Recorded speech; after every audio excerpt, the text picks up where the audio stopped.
చంద్రశేఖరరావు గారు ఇయాలను కుట్రలు కుతంత్రాలతోని ఆనాడు కృష్ణా నది మీద కాంగ్రెస్ పార్టీ ఉమ్మడి రాష్ట్రంలో ప్రారంభించిన ప్రాజెక్టులు 10 ఏళ్లలో ఏ ఒక్కటి పూర్తి చేయలే. పాలమూరు రంగారెడ్డి ఎత్తిపోతల ఎడారిగా మారింది.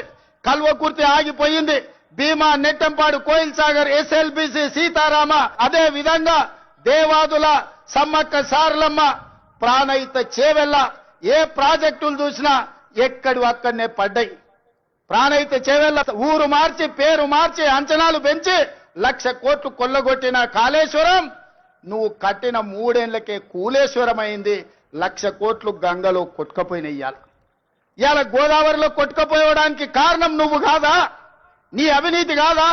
నీ కుటుంబం 1,000 కోట్ల రూపాయల దోపిడీకి పాల్పడి నాణ్యత లోపం వల్ల, ప్రణాళిక లోపం వల్ల మేడిగడ్డ, అన్నారం, సుందిళ్ళ కూలిపోయిన మాట వాస్తవం కాదా?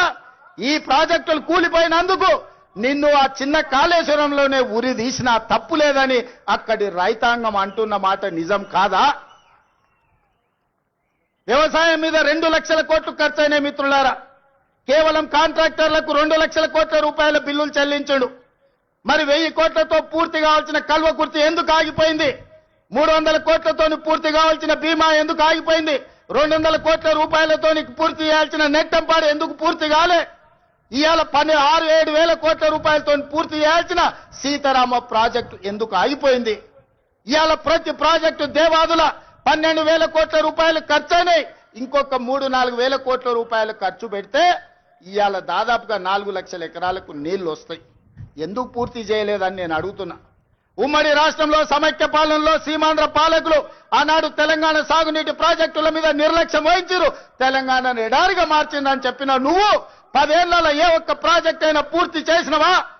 ప్రాణహిత చేవెళ్ళ గాని, పాలమూరు రంగారెడ్డి ఎత్తిపోతలు గాని, కల్వకుర్తి గాని, భీమా గాని, నెట్టంపాడు గాని, కోయిల్ సాగర్ గాని, ఎస్ఎల్బిసి గాని, సీతారామ గాని, రాజీవ్ సాగర్ గాని, ఇందిరా సాగర్ గాని ఏ ఒక్క ప్రాజెక్టు 2 లక్షల కోట్ల రూపాయలు ఖర్చైనా అన్ని ఈ రోజు ఆగిపోయి ఉన్నాయి అనంటే ఈ దుర్మార్గానికి నువ్వు నీ కుటుంబం అవినీతి కాదా అని ఈ రోజు నేను అడుగుతున్న మిత్రులారా.